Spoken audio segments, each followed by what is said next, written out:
Now I think Big Joe and Little Joe's story has some lessons for us today. Big Joe wasn't directly on the front lines firing back at the enemy.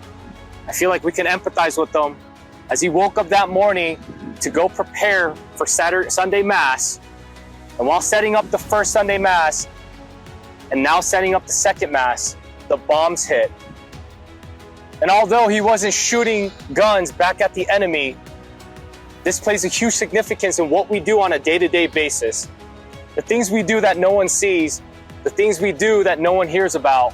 And just like Big Joe, we're doing what we're doing best, and that's providing religious support and service to our soldiers.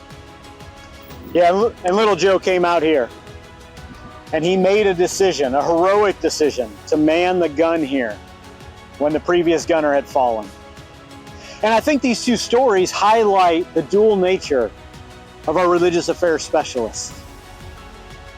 Serving selflessly behind the scenes when no one else is aware of it or can even appreciate it.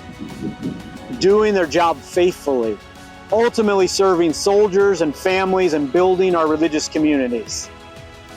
And the other side of that role is as warriors, willing and able to move to the sound of the guns and take the fight to the enemy when needed.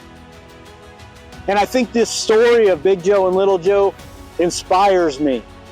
The selfless service, the courage. And the great thing is around the Army and across the world right now, religious affairs specialists are serving faithfully. And I hope each one is inspired and motivated to do the same as Big Joe and Little Joe, so that we can live up to our values and our motto for God and country.